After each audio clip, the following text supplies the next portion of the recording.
अथ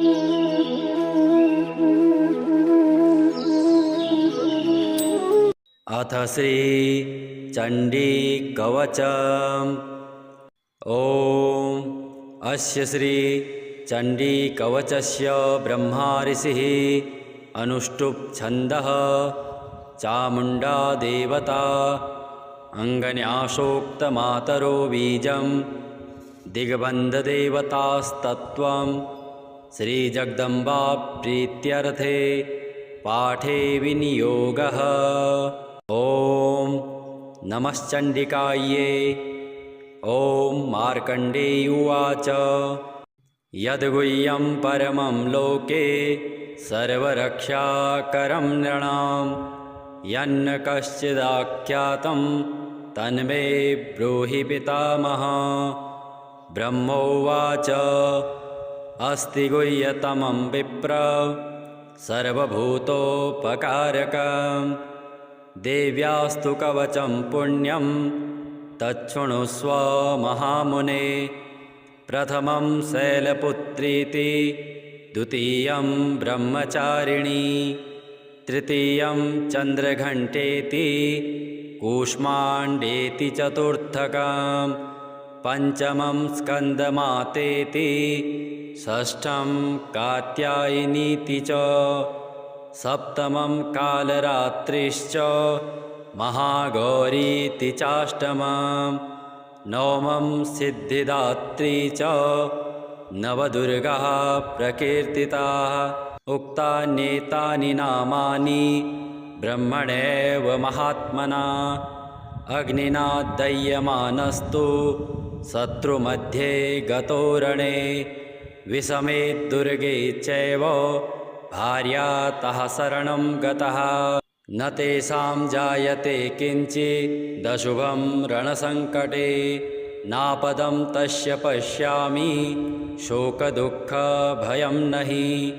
येस्तु भक्त्या स्मृता नूनं तेषां सिद्धिः प्रजायते ये त्वां स्मरन्ति देवेशि रक्षसे तान्न संशयः। प्रेतसंस्था तु चामुण्डा वाराही महिषासना ऐन्द्री गजसमारूढा वैष्णवी गरुडासना माहेश्वरी वृषारूढा कौमारी शिखिवाहना लक्ष्मीः पद्मसना देवी पद्महस्ता हरिप्रिया श्वेतरूपधरा देवी ईश्वरी वृषवाहना ब्राह्मी हंससमारूढा सर्वाभरणभूषिता इत्येता मातरः सर्वा सर्वयोगसमन्वितः नानाभरणशोभाढ्या नानारत्नोपशोभिता दृश्यन्ते रथमारूढा देव्यः क्रोधसमाकुलः शङ्खं चक्रं गदां शक्तिं हलं च मूसलायुधं खेटकं तोमरं चैव परशुं पाशमेव च कुन्तायुधं त्रिशूलं च शार्ङ्गमायुधमुत्तमं दैत्यानां देहनाशाय भक्तानां भयाय च धारयन्त्यायुधानित्थं देवानां च हिताय वै।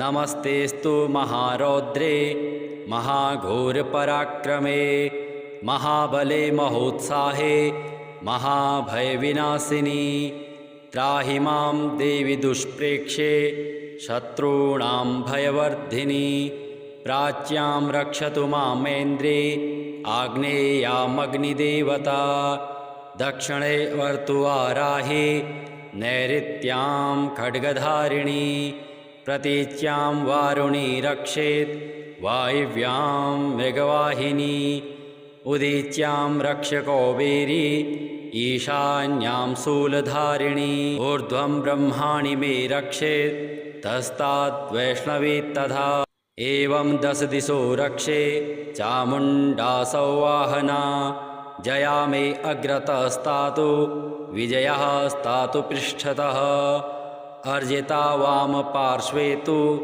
दक्षिणे चापराजिता शिखां मे द्योतिनी रक्षे द्रुमां मूर्धनि व्यवस्थिता मालाधरे ललाटे च भ्रुवौ रक्षेद्यश्विनी त्रिनेत्रा च भ्रुवोर्मध्ये यमघण्टा च नासिके शङ्खिनी चक्षुषोर्मध्ये श्रोत्रयोर्द्वारवासिनी कपोलौ कालिका रक्षेत् कर्णमूले तुषाङ्करी नासिकायां सुगन्धा च उत्तरोष्ठे च चर्चिका अधरे चामृतकला जिह्वायां च सरस्वती दन्तान् रक्षतु कौमारी कण्ठमध्ये तु चण्डिका घण्टिकां चित्रघण्टा च महामाया च तालुके कामाक्षी चिबुकं रक्षेत् वाचं मे सर्वमङ्गला ग्रीवायां भद्रकाली च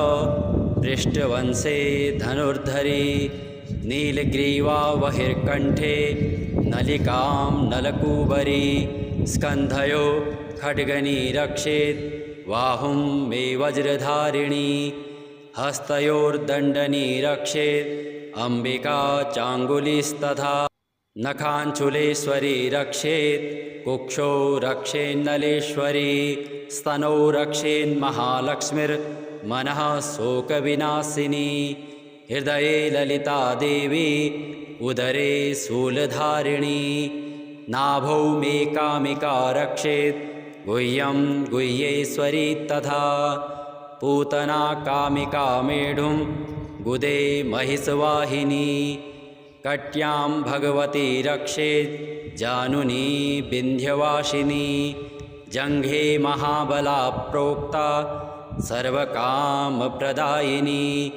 गुल्फयोर्नारसिंही च पादौ चामिततेजसी पादाङ्गुले श्रीमेर्रक्षेत् पादाधस्थलवासिनी नखान् दृष्टा कराली च केशांश्चैवोर्ध्वकेशिनी रोमकूपेषु कौबेरी त्वचं वागीश्वरी तथा रक्तमज्जावसा मांसा न्यस्तिमेदांसि पार्वती अन्त्राणि कालरात्रिश्च पित्तं च मुकुटेश्वरी पद्मावती पद्मकोशे कफे चूडामणिस्तथा ज्वालामुखे नखज्वाला अवेद्या सर्वसन्धिषु शुक्रं ब्रह्माणि मे रक्षे छायां छत्रेश्वरी तथा अहङ्कारं मनोबुद्धिं रक्षं मे धर्मचारिणी प्राणापानो तथा व्यानं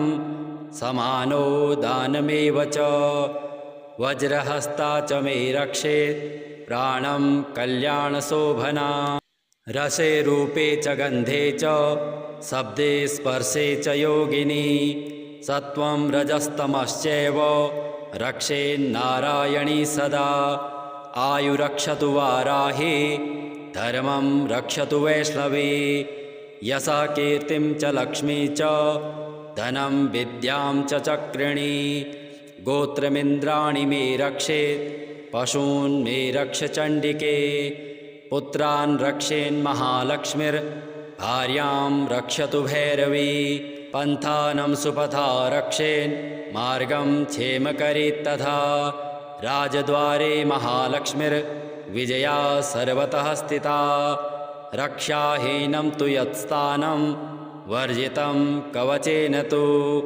तत्सर्वं रक्ष मे देवी जयन्ती पापनाशिनी पदमेकं न गच्छेतु यदेच्छेच्छुभमात्मनः कवचेनावृतो नित्यं यत्र यत्राधिगच्छति तत्र तत्रार्थलाभश्च विजयः सर्वकामिकः यं यं कामयते कामं तं तं प्राप्नोति निश्चितं परमेश्वर्यमतुलं प्राप्स्यते भूतले पुमान् निर्भयो जायते मृत्यः सङ्ग्रामेष्वपराजितः त्रैलोक्ये तु भवेत् पूज्यः कवचेनावृतः पुमान् इदं तु देव्यः कवचं देवानामपि दुर्लभं यः पठेत् प्रयतो नित्यं त्रिसन्ध्यं श्रद्धयान्वितः दैवी कलह भवेत् तस्य त्रैलोकेष्वपराजितः जीवेद् वर्षशतं साग्रमपमृत्यो विवर्जितः नश्यन्ति व्याधयः सर्वे लूता विस्फोटकादयः स्थावरं जङ्गमं वापि कृतिं चापि यद्विषाम् अभिचाराणि सर्वाणि मन्त्रयत्राणि भूतले भूचरः खेचराश्चैव जलजाश्चोपदेशिकः सहजा कुलजा मालः शाकिनी डाकिनी सदा अन्तरिक्षचरा घोरा डाकनिश्य महाबलः ग्रहभूतपिशाचाश्च यक्षगन्धर्वराक्षसः ब्रह्मराक्षसवेतालः कूष्माण्डाभैरवादयः नश्यन्ति दर्शनात् तस्य कवचे हृदि संस्थिते मनो नातिर्भवेद्दाज्ञ तेजो वृद्धिकरं परं यशसा वर्धते सोऽपि कीर्तिमण्डितभूतले जपेत् सप्तशतीं चण्डीं कृत्वा तु कवचं पुरा यावद् भूमण्डलं धत्ते सशैलवनकाननं तावत् तिष्ठति मेदिन्यां सन्ततिः पुत्रपौत्रकी देहान्ते परमं स्थानं यत्सुरैरपि दुर्लभं प्राप्नोति पुरुषो नित्यं महामाया प्रसादतः लभते परमं रूपं शिवेन सह मोदते यद्गुह्यं परमं लोके सर्वरक्षाकरं नृणां यन्न कश्चिदाख्यातं तन्मे ब्रूहि पितामह ब्रह्मोवाच अस्ति गुह्यतमं विप्र सर्वभूतोपकारकं देव्यास्तु कवचं पुण्यं तच्छृणुस्व महामुने प्रथमं शैलपुत्रीति द्वितीयं ब्रह्मचारिणी तृतीयं चन्द्रघण्टेति कूष्माण्डेति चतुर्थकं पञ्चमं स्कन्दमातेति षष्ठं कात्यायनीति च सप्तमं कालरात्रिश्च महागौरीति चाष्टमं नवमं सिद्धिदात्री च नवदुर्गाः प्रकीर्तिताः उक्तान्येतानि नामानि ब्रह्मणैव महात्मना अग्निना दह्यमानस्तु शत्रुमध्ये गतो रणे विषमे दुर्गे चैव भार्यातः शरणं गतः न तेषां जायते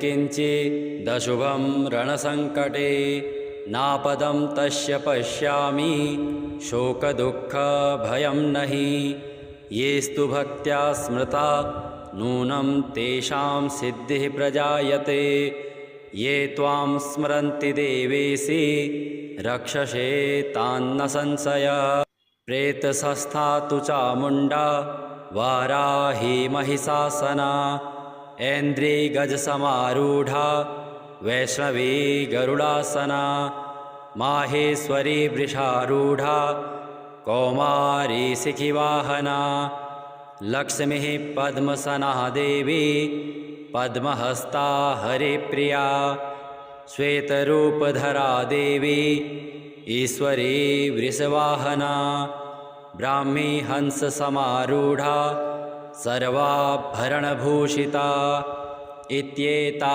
मातरः सर्वा सर्वयोगसमन्वितः नानाभरणशोभाढ्या नानारत्नोपशोभिता दृश्यन्ते रथमारूढा देव्यः क्रोधसमाकुलः शङ्खं चक्रं गदां शक्तिं हलं च मूसलायुधं खेटकं तोमरं चैव परशुं पाशमेव च कुन्तायुधं त्रिशूलं च शार्ङ्गमायुधमुत्तमं दैत्यानां देहनाशाय भक्तानां भयाय च धारयन्त्यायुधानित्थं देवानां च हिताय वै। नमस्तेस्तु महारौद्रे महाघोरपराक्रमे महाबले महोत्साहे महाभयविनाशिनी। त्राहि मां देवि दुष्प्रेक्षे शत्रूणां भयवर्धिनी। प्राच्यां रक्षतु मामेन्द्रे आग्नेयामग्निदेवता। दक्षिणे वर्तुवाराहि नैऋत्यां खड्गधारिणी। प्रतीच्यां वारुणी रक्षेत् वायव्यां मृगवाहिनी। उदीच्यां रक्षकौबेरी ईशान्यां शूलधारिणी। ऊर्ध्वं ब्रह्माणि मे रक्षेत् तस्ताद् वैष्णवी तथा। एवं 10 दिशो रक्षे चामुण्डासौ वाहना। जया मे अग्रतस्तातु विजयः स्तातु पृष्ठतः। अर्जिता वामपार्श्वे तु दक्षिणे चापराजिता। शिखां मे द्योतिनी रक्षे द्रुमा मूर्धनि व्यवस्थिता। मालाधरे ललाटे च भ्रुवौ रक्षेद्यश्विनी। त्रिनेत्रा च भ्रुवोर्मध्ये यमघण्टा च नासिके। शङ्खिनी चक्षुषोर्मध्ये श्रोत्रयोर्द्वारवासिनी। कपोलौ कालिका रक्षेत् कर्णमूले तु शाङ्करी। नासिकायां सुगन्धा च उत्तरोष्ठे च चर्चिका। अधरे चामृतकला जिह्वायां च सरस्वती। दन्तान् रक्षतु कौमारी कण्ठमध्ये तु चण्डिका। घण्टिकां चित्रघण्टा च महामाया च तालुके। कामाक्षी चिबुकं रक्षेत् वाचं मे सर्वमङ्गला। ग्रीवायां भद्रकाली च पृष्ठवंशे धनुर्धरी। नीलग्रीवा बहिर्कण्ठे नलिकां नलकूबरी। स्कन्धयो खड्गनी रक्षेत् बाहुं मे वज्रधारिणी। हस्तयोर्दण्डनी रक्षेत् अम्बिका चाङ्गुलीस्तथा। नखाञ्चुलेश्वरी रक्षेत् कुक्षौ रक्षेन्नलेश्वरी। स्तनौ रक्षेन्महालक्ष्मीर्मनः शोकविनाशिनी। हृदये ललिता देवी उदरे शूलधारिणी। नाभौ मे कामिका रक्षेत् गुह्यं गुह्येश्वरी तथा। पूतना कामिका मेढुं गुदे महिषवाहिनी। कट्यां भगवती रक्षेत् जानुनी विन्ध्यवासिनी। जङ्घे महाबला प्रोक्ता सर्वकामप्रदायिनी। गुल्फयोर्नारसिंही च पादौ चामिततेजसी। पादाङ्गुले श्रीमेर्रक्षेत् पादाधस्थलवासिनी। नखान् दृष्टा कराली च केशांश्चैवोर्ध्वकेशिनी।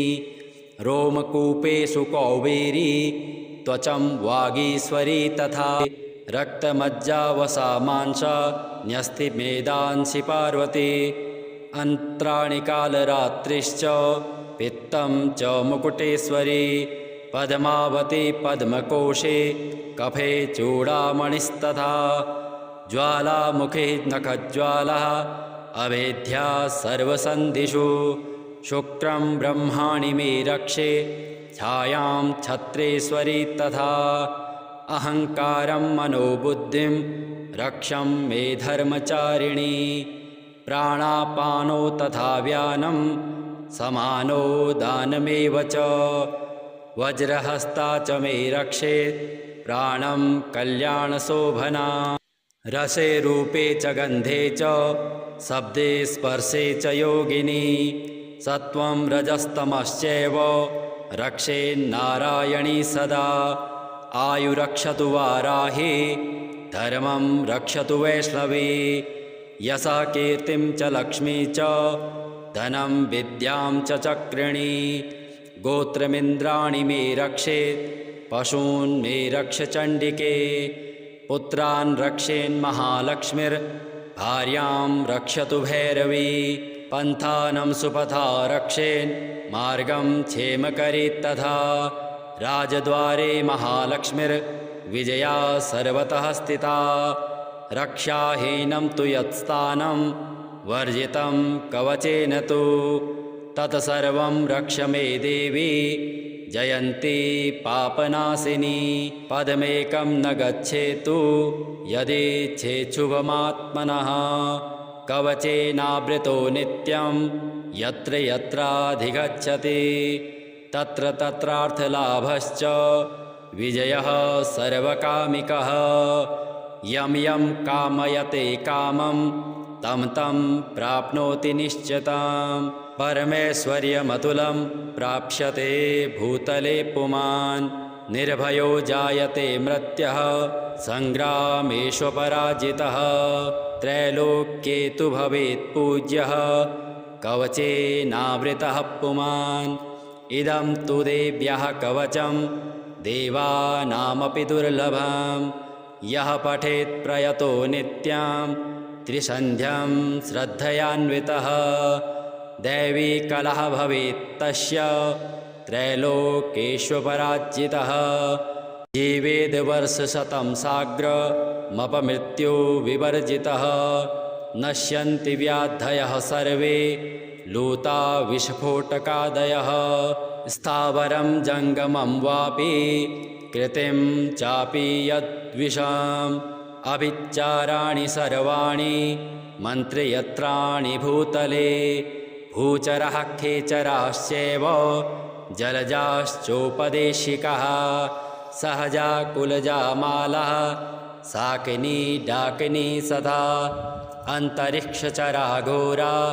डाकनिश्य महाबलः ग्रहभूतपिशाचाश्च यक्षगन्धर्वराक्षसः ब्रह्मराक्षसवेतालः कूष्माण्डाभैरवादयः नश्यन्ति दर्शनात् तस्य कवचे हृदि संस्थिते मनो नातिर्भवेद्दाज्ञ तेजो वृद्धिकरं परं यशसा वर्धते सोऽपि कीर्तिमण्डितभूतले जपेत् सप्तशतीं चण्डीं कृत्वा तु कवचं पुरा यावद् भूमण्डलं धत्ते सशैलवनकाननं तावत् तिष्ठति मेदिन्यां सन्ततिः पुत्रपौत्रकी देहान्ते परमं स्थानं यत्सुरैरपि दुर्लभं प्राप्नोति पुरुषो